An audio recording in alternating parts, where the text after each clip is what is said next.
Hey guys, thanks for watching, and I just wanted to let you know that this is the episode 1 review. I will have the episode 2 review tomorrow. I don't want to be negative, but at the same time, there's some stuff that isn't super positive, and I'll get into that as we go through this. And so the first point is this whole idea of Thrawn. So they have to find Thrawn. That's like the main point of this show. And my whole point has been since the beginning is, why is he even in exile? Where he went from where he was going would be cataloged in the ship, the direction, all that stuff in the nav computer. So it's a little bit disappointing that that's kind of the whole show. The whole season 1 show, as far as what's been leaked and what I've read, is about Thrawn unable to move from where he is. So, whatever. The show starts out, Thrawn's in exile and another map. The MacGuffins with these writers, every single time, a map to find Thrawn. We need a map.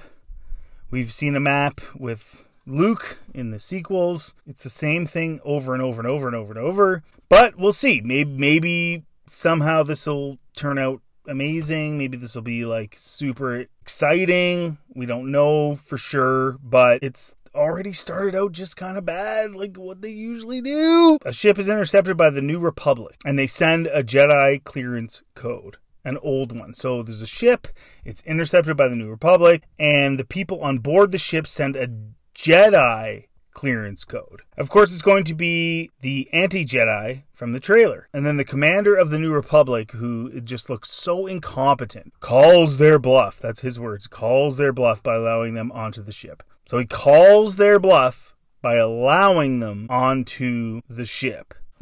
If he thinks they're bluffing, why would he allow them on the ship, right? Like, if he thinks they're bluffing, then he's saying there's a possibility that they're not bluffing. Right? This isn't poker. This is people's lives. No military would operate like this. Like, it's just... Well, I think they're bluffing, and I don't think they're actually bad, but I'm going to make them prove it by bringing them onto my ship to prove they're not bad. Really? And then if they are bad, if they are crappy people, what now, you dumbass? Another example of the New Republic being totally stupid. And we've seen this with Book of Boba Fett, and when they had all those ships and they never helped on Navarro and they just kind of sat there. We've seen this with how they treated Leia, and it's just... And then, just like we already saw in the trailer, they kill everybody. So these 2 non-Jedis come into the ship and just slaughter everybody. Like, we've seen this in the trailer, right? And so now I'm thinking like, wow. I hope it's not just all stuff from the trailer in the first episode. Then we get the hallway scene. Another hallway scene. Because making more hallway scenes makes the hallway scenes we have better, right? Makes them more impactful by having just more and more and more hallway scenes. And it turns out they were freeing this chick that Ahsoka fought in Mando from the New Republic. So remember in Mando and Ahsoka fought that person... Whoever the heck that was. I don't even know her name. Ahsoka defeated her. After that, she was captured by the New Republic. And we spent a bunch of time talking about how she was captured by Ahsoka. And then now we're on to scene 2. And it's another one from the trailers. It's another of the same stuff we've seen from the trailers. And I did a video about how all the trailers are the same. 8 scenes. But I didn't think they were the first 8 scenes. Let's hope I'm wrong. So it's like... I didn't think they'd do this, but they did. Oh, man. Ahsoka goes down into some temple and turns discs, and then the orbs of the sculptures, are holding up. The orbs the sculptures are holding light up. Remember those things when you were a kid that were like, you go to a park and it's like they have like a cylinder, and it like blocks vehicles from coming in that aren't supposed to be there, unauthorized vehicles. But then like the city guys have the key and they can push it down and go in. Yeah, like those. She turned the top part of each of those. And then the sculptures that are holding the orbs light up. And that leads to some triangle thing sticking out. So she lights up the 3 orbs of the 3, whoever the heck they are, and then this triangle thing pops up, and it's like a 5th element, but it's dirt, and so instead of it being stone, it's dirt. So it's so different. It's like completely different because it's dirt instead of stone. Oh my goodness, so different. And then she like pushes it around, and this orb inside of it is another orb, like the ones the statues are holding. Wow. And then these robot guys happen to show up after her, like right after her. But they show up literally 5 minutes after she figures it out where they are. So a very convenient fight scene ensues, and AHSOKA just beats them with no tension, and the fighting was... There was no tension. There was no like, oh, why are they fighting? Oh, this could be something incredible. Nope. It's just nothingness. And then they pop back up, and instead of continuing to fight AHSOKA, so AHSOKA basically kills all these robot guys, right? Like they're dead. And then out of nowhere, they re-emerge somehow from the ground, from underneath the bricks or whatever they're standing on street, and they just like pop up, and they continue to fight AHSOKA, for this orb, for this super important orb. But instead of like really fighting AHSOKA, they just put themselves on self-destruct. They blow themselves up. Think about what I'm saying. So they're there to get this artifact, this orb that has the map to get to Thrawn, and they self-destruct. And I don't mean self-destruct like Inspector Gadget, where he just like, the piece of paper is a bomb. And, it's like a little bomb and it blows up a couple guys. I'm talking like this is a nuclear...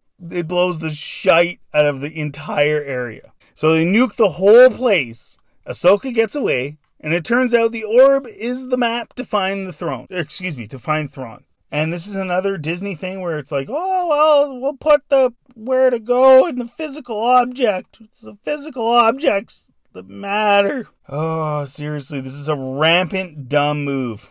And it's happening all over Disney Star Wars, where it's like the artifact or the thing, the object is like, has some sort of powers, like some sort of thing, instead of the characters and the relationships and blah, blah, blah. What Star Wars was built on. She goes back to the New Republic and she meets Hera. This is AHSOKA I'm talking about. Hera doesn't look like Hera. It's like this live-action non-Hera Hera. And they talk about the non-Jedi people, the 2 people that destroyed all those other New Republic people in that ship, and about Thrawn still being alive, and how this orb is a map to find him, and the orb because of the map. And why would the remnant Imperials allow this map to just be sitting there for Ahsoka to even take? Right? So they showed up right after. Why didn't they just grab it like a year ago or like a while ago? Or like why? And this is the thing when you start putting in MacGuffins, and it's episode 9 all over again. And for some reason, they made the heads of the Mon Calamari people just enormous in this show. It's something I noticed. I jotted down. I couldn't believe how big their heads were. There was another kid. This is just one shot, but there's another kid in one of the other scenes very early on where he's got a rebel helmet on, but you're like, bro, like that's a massive helmet on your massive head. So now 3 of the trailer scenes have been shown. And here we are with the 4th trailer scene, and all the trailers are basically the same, with Sabine and Ahsoka on Lothal. 4 for 4. Although I like the absolute prick guard from Shawshank being in this. I do like him being in this. He's a good actor, and it's fun to reminisce about his acting in movies that are good and entertainment that is good. It turns out Sabine didn't show up for some motivational speech, and now he's trying to find her. So the head guard from Shawshank is like the guy, is like the mayor or something of Lothal. I thought it was Lothal, but I guess it's Lothal. But anyways, he's like the mayor, some high up dude. And he's mad that she didn't show up for some speech. They don't really explain what the speech is, other than she's a rebel and she did stuff. And so now he's trying to find her. That's the plot we're left with, man. Like this far in. Halfway in. Are we halfway in? This is what we're doing. We're doing Shawshank guy trying to find her. That's the exciting thing. And then the highway scene from the trailers, and the speeders don't need a highway. They can just go over the grass. They even go over the grass on Lothal. Or Lothal. Lothal. They go off the grass on Lothal. They do. In Rebels.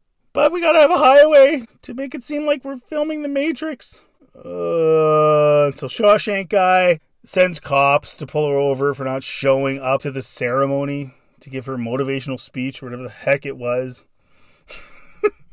Yep, that's AHSOKA, boys. We're watching a cops try to pull over someone in the Star Wars show. It reminds me of Mando, right? When the cops pulled him over and then he ran away and went to the planet, the cold planet with the spiders. Oh, and so Sabine does the thing from the trailer where she slides under them, which we've all seen in the trailer. There's nothing exciting here. When they try to block her, she slides under. And so basically, this entire scene, which was like a good 7 minutes or longer, is Sabine is a badass. Sabine! And then Sabine feeds her cat. And then we get a generic pep talk from a recorded message from Ezra that she's probably literally watched 100 times. And that's the vibe you get. Like she's seen this, she's watched this multiple, who knows how many times. And again, it's another scene from the trailers that we've seen, right? Ezra gets a hold of her. And also, it's like you're trying to elevate what you're doing to the level of A New Hope and Leia's message and blah, blah, blah. No, just don't do it. Just don't. There's nothing there anyway. There's nothing of substance anyway, so there's no reason to even have that. And then we find out the temple AHSOKA was in, where she got the orb map, was built by the Night Sisters. So they decide AHSOKA has the map, and the fake Jedi reveal they were looking for Sabine. Blonde chick is sent after her on Lothal. Guys, if I knew that the trailers were literally just the first episode, I would have just watched the trailers and put 2 and 2 together. Oh, so she just shows Sabine the magic orb map to Ezra. And they discuss the map. I'm like, why would you leave a map to where Thrawn is in some ancient nice... Yeah, and so this is where it just gets so stupid. Why would they leave a map to where Thrawn is in some ancient nice Night Sister temple from thousands of years ago? I mean, honestly, why would they do that?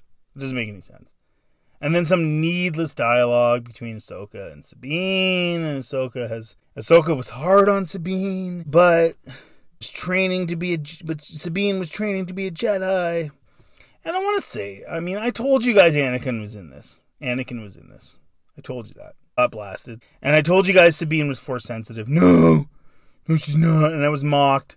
This is so predictable, you guys. Like, fill in can't function without things being a certain way. I just simply identified it. Like, it's fill-in.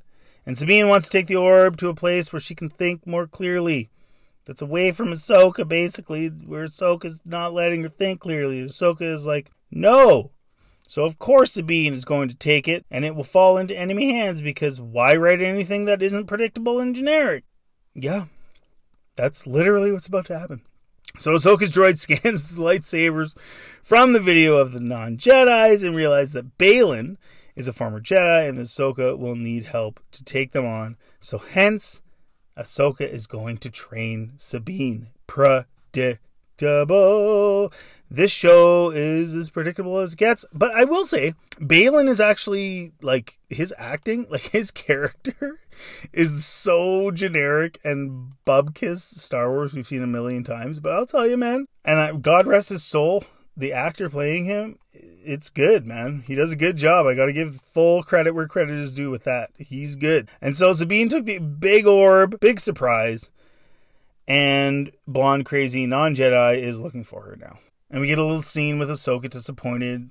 She did that, but still just sits there and does nothing. And so there's no stakes. She's disappointed, but she still just sits there and does nothing. And so, of course, the bad guys get the orb. And so Sabine figures out how to open the map. The bad guys will get the orb. So Sabine figures out how to open the map. And, of course, right after, crazy alone non-Jedi and crew show up. Right after. Just like right after Sabine finds the orb, they show up. Right after blonde chick Jedi, non-Jedi, excuse me, and her crew of dudes show up. Also, Sabine lives at the end of the highway, far from any protection from the government and from Shawshank Guy. She lives way out of here, so they can't help her. And of course, Filoni couldn't imagine a different way for her to be. The only way she is capable of vulnerability, and as us as audience worrying about her safety in this show, is for her to be really, really, really dumb. And then, oh look, another scene from the trailers that were all episode 1 scenes. Another scene from the trailers that were all episode 1 scenes. Like, what the heck? Everything in the trailer is just from the first episode. Did they finish this show? Is this show done? Are they still working on post-production? What are they doing? Because this feels like it's not even close. Like, they've produced very little that they've exposed in the trailers that isn't from this episode. And then Sabine gets full-on stabbed.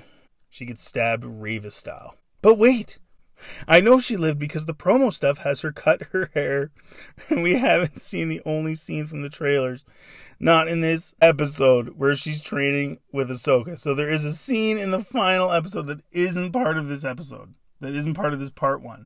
This scene where AHSOKA is training Sabine. So they've literally told us Sabine doesn't die here before she doesn't die here. And we're supposed to be like, whoa, what a scene, oh my gosh. She gets stabbed through her body. Like, that area of the body, we got kidney going on, we got lung going on, we got all types of stuff going on. And it's like Reva. It's Kenobi all over again. Oh, and we know she lives because you guys showed us scenes after this. Oh my gosh. I don't understand why they would do that. Like, that is so dumb. It doesn't make any sense. Oh my gosh, we know she still lives because she trains with AHSOKA later in the show. So again, they're going to have her live, just like Kenobi, with Reva twice getting stabbed. This is Kenobi 2. This might be worse. And then crazy blonde chick runs away with the orb when she sees AHSOKA coming. And then the episode ends with Sabine dying. Quotations dying. Like, we don't already know she lives from your trailers, you idiots. All the weight and tension is already gone. This is right there with their worst possible stuff they've done. I can't understand. Like, and the thing is like, most of the stuff that's really bad in this episode would have just been cleared up with omission. Just take it out. You don't even have to reshoot. You don't have to do shite. You just don't put it in. It's dumb. But they did it anyway. And here we are. So we're waiting for a map. Oh, the map got taken. We don't know how to get to the place. Just like in the sequels. And it's so awesome. And the stuff is going to happen with the thing and the map. We're going to figure it out. I can't believe it, man. It's just like, how do you write the exact same total kife that you wrote last time that did so poorly? I'm so disappointed. I can't believe it. Well, I can't believe it, actually. I'm not even that disappointed. Screw it. I just think, it's so dumb. Anyways, guys, thanks for watching, man. And if you like this content, please like and subscribe. Feel free to check out any of my other reviews of the other shows. I mean, it's very similar. It's just... It's incomprehensible how they come to these conclusions. It's insane. But anyways, like and subscribe if you like the content. It really helps the channel.